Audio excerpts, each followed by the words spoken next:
हे शारदे मां, हे शारदे मां।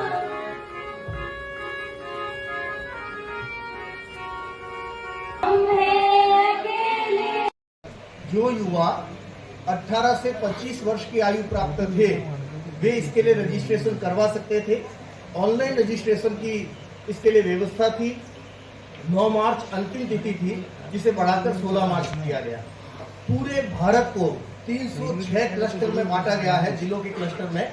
उनमें राजस्थान में 14 क्लस्टर बनाए गए हैं कुछ जिलों को मिला करके, जिसमें हमारा जोधपुर जिला, जोधपुर, पाली और बालोतरा, इन 3 जिलों को मिला करके एक क्लस्टर बना था और की जांच की और उसमें से 150 युवाओं का चयन किया, जिन्हें आज और कल 18 और 19 2 दिवस में हम यहाँ पर अपना प्रस्तुतिकरण देने के लिए हमने आमंत्रित किया है। आधे विद्यार्थी आज आएंगे, आधे कल आएंगे। इस प्रतियोगिता के लिए जिला स्तर पर जो ये प्रतियोगिता हो रही है, इसका विषय है एक राष्ट्र एक चुनाव, विकसित भारत का मार्ग प्रशस्त करेगा।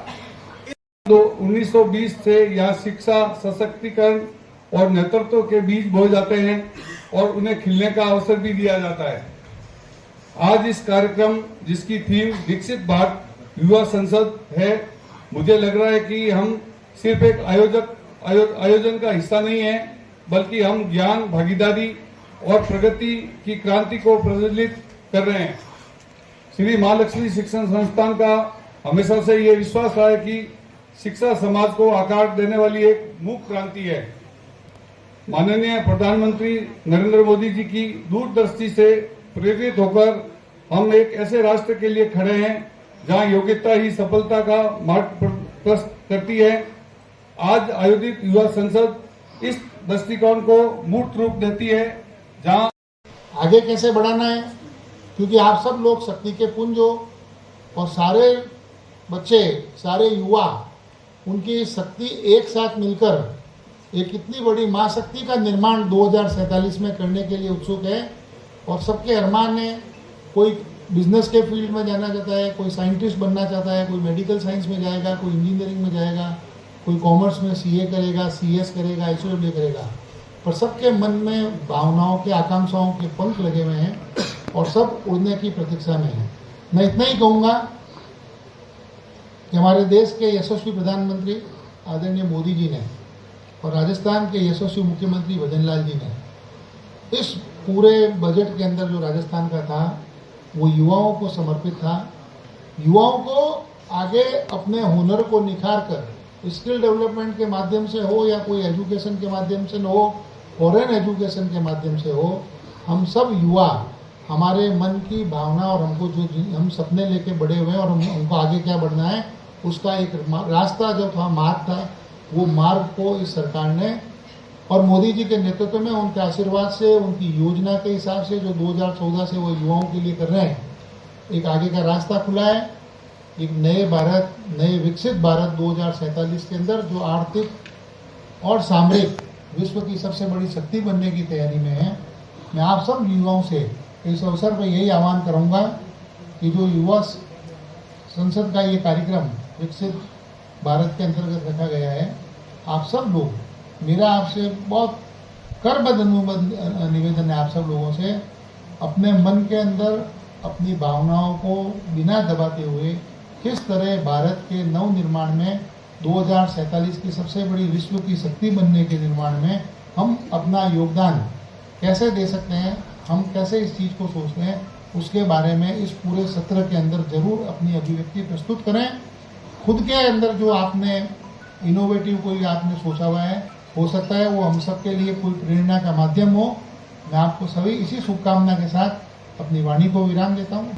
इसकी नींव पक्की है। युवा नेतृत्व के हाथ में ही देश की तरक्की है। युवा नेतृत्व के हाथ में ही देश की तरक्की है। भौतिक संसाधनों का विकास नहीं है, मानवीय मूल्यों का विकास हो, मानवीय गुणों का विकास हो और भारतीय परंपराओं के अनुसार इस देश का विकास हो। इसलिए हमारे पूर्वजों ने, हमारी सरकारों ने एक विचार सामने रखा, वो था राम राज्य के। राम राज्य के आधार पर इस देश का विकास हो। जिसमें न तो कोई अपराधी हो न कोई अपराध करने वाला हो, और एक संतुलित विकास, हर व्यक्ति के पास रोजगार हो, हर व्यक्ति के पास आय का साधन हो, ऐसी विकसित दृष्टि का विकास करना। मैं समझता हूँ युवा संसद में इस प्रकार के विचार निश्चित रूप से समाज को एक नई प्रेरणा देने में सक्षम होंगे। ये युवा पीढ़ी मिरेकल करने में माहिर है। इस देश में जब जब चाहे 1975 में क्रांति हुई, उसकी सूत्रधार युवा पीढ़ी थी।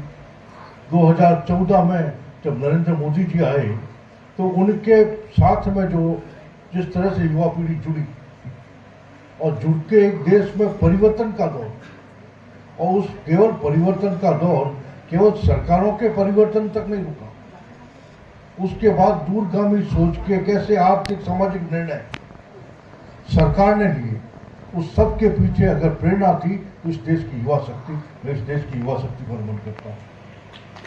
आज का विषय निश्चित रूप से वन नेशन वन इलेक्शन है। आप और हम सभी लोग इस बात से भली भांति वाकिफ है में बीत जाता है। एक जनप्रतिनिधि 5 वर्ष तक कार्य कर ही नहीं पाता, और जब बार बार इलेक्शन होते हैं तो कई पॉलिटिकल प्रेशर होते हैं। भारत के यशस्वी प्रधानमंत्री नरेंद्र भाई मोदी जी का विजन देखिए, उस प्रॉब्लम तक जो आज के लोकतंत्र की सबसे बड़ी समस्या है, बार बार इलेक्शन करना, वहां तक उन्होंने सोच के वन नेशन वन इलेक्शन, इस देश को आर्थिक रूप से भी सुदृढ़ बनाना, बार बार इलेक्शनों में जो लाखों करोड़ों रुपए का खर्चा होता है उसको बचाना, उसके साथ साथ जो उस क्षेत्र में लगे हुए लोग हैं उन लोगों को भी पूर्ण तरह से काम करने की आज़ादी देना, इन सब सोच के साथ उन्होंने वन नेशन वन इलेक्शन का, मैं समझता हूँ आज की संसद में इस पर भी जब विचार होगा, निश्चित रूप से इस मंथन से अमृत निकल के आएगा, और वो अमृत भारतीय जनता पार्टी के लिए, इस सरकार के लिए और प्रदेश की सरकार के लिए भी एक मार्गदर्शक होगा।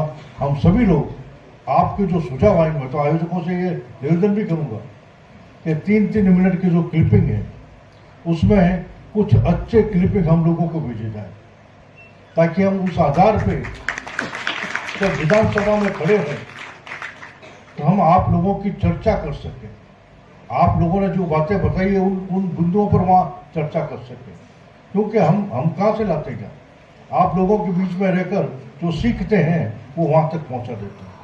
इसलिए मेरा आपसे निवेदन है कि इस सत्र में 2 दिन का जो आपका कार्यक्रम है उसमें कुछ विशेष जो 10-10 लोगों को आप जो सेलेक्ट करने वाले हो, 3 उनके क्लिपिंग्स हमको भेजे जाए, ताकि हम उनका अध्ययन करके निश्चित रूप से आप और सब मिलकर एक ही उद्देश्य के लिए काम करने वाले लोग हैं।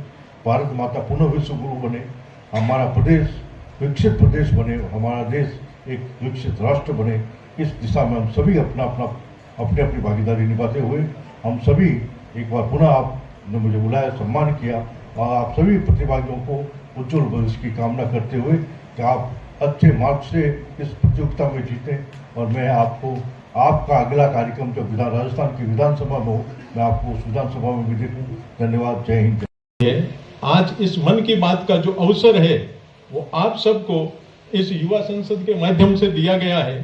तो जैसा कि देवेंद्र जी भाई साहब ने और अतुल जी भाई साहब ने कहा था कि आप अपनी मन की बात, जो मन के मौलिक विचार हैं वो आज यहाँ पे रखेंगे, तो आपके जो विचार है वो विधानसभा में और लोकसभा में भी उनको स्थान मिलेगा।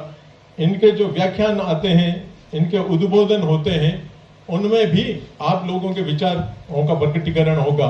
तो आप लोग, क्योंकि मैं ज्यादा समय नहीं लूंगा, इस आयोजन में शहर से पधारे हुए प्रतिष्ठित नागरिकगण, सम्मानित प्रबुद्ध पत्रकारगण, विद्वान गण और अन्य संस्थाओं से पधारे हुए माननीय अध्यक्ष और अन्य पदाधिकारीगण, सभी का आयोजन समिति की ओर से बहुत बहुत आभार और धन्यवाद प्रकट करता हूँ।